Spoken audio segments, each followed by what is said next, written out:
जब भी देश में बड़ी कॉरपोरेट संस्थानों के बारे में बात होती है तो हम सबके दिमाग में आते हैं कुछ बड़े नाम, जिन्होंने इंडस्ट्रीज लगाकर अपना साम्राज्य खड़ा किया है। पर किसी का भी ध्यान कॉरपोरेट मिशनरी पर नहीं है, जबकि यह मुद्दा बहुत ही ज्वलंत और चिंताजनक मुद्दा है। क्या आप जानते हैं भारत में सबसे बड़ा कॉरपोरेट कौन है? टाटा नहीं, अंबानी नहीं, अडानी नहीं। आप चौंक जाएंगे जब आपको पता चलेगा कि 3 लाख करोड़ संपत्ति वाला कोई और नहीं, यह है केरल का सायरो मालाबार चर्च, जिसका 20,000 से अधिक संस्थानों पर नियंत्रण है और इसकी अन्य बहुत सी सहायक संस्थाएं भी हैं।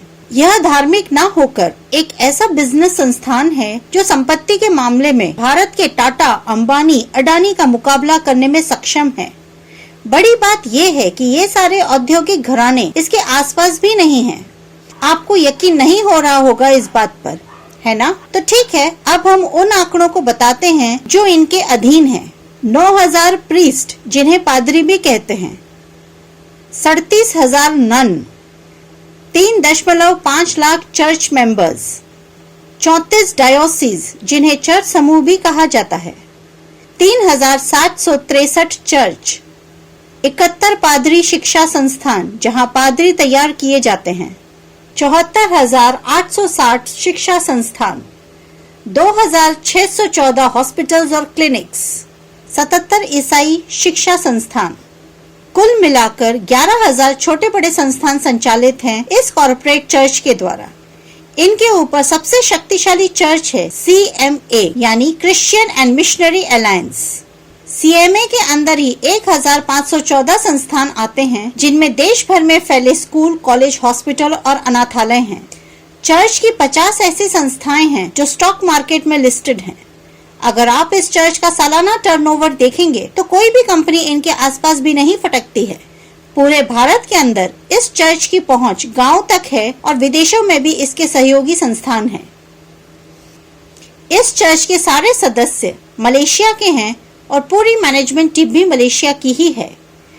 साइनड इस चर्च की सबसे शक्तिशाली समिति है। इसका मुखिया बिशप ही होता है।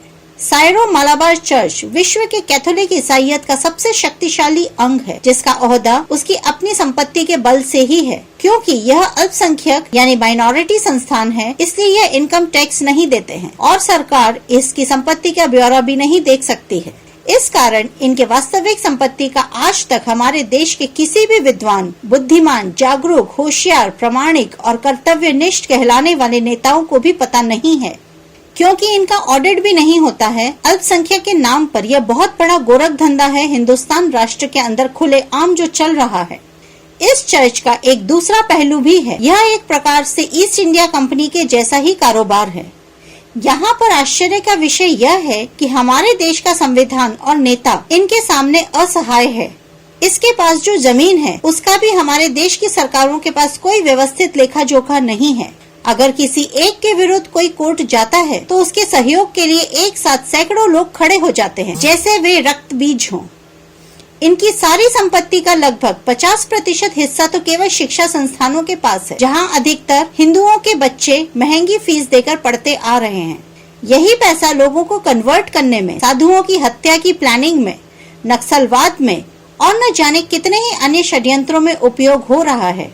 यहाँ पर यह उल्लेख है कि हिंदू संस्थानों द्वारा संचालित सभी स्कूलों पर टैक्स भी लगता है और RTE जैसे नियम भी लगते हैं, जो कॉन्वेंट स्कूल पर लागू नहीं है। उन स्कूलों की फीस इन कॉन्वेंट स्कूलों के मुकाबले बहुत अधिक हो सकती है। हर बड़े शहर के अंदर स्कूल भी नहीं बना सकते, क्योंकि चर्च की तरह उनके पास प्रत्येक गाँव, बस्ती और शहर में जमीन ही नहीं होती। उनके ऐसे स्कूलों के लिए थोड़ा दूर भी जाना पड़ सकता है। इसकी वास्तविक सच्चाई को पढ़ने और समझने के बाद आपका हर कदम आने वाली पीढ़ी के कदमों को इस देश में मजबूती से जमाएगा। अब निर्णय आपको करना है। अब यह सब बातें स्वयं हिंदुओं को समझना चाहिए कि उनका ही पैसा एक दिन उनकी आने वाली पीढ़ियों को निगल न जाए। इसके बाद भी अगर आप अपने बच्चों को इन कॉन्वेंट स्कूल्स में पढ़ाते हैं तो यह मानकर चलिए कि आप उनके लिए कब्र का इंतजाम कर रहे हैं। जय हिंद, जय माँ भारती।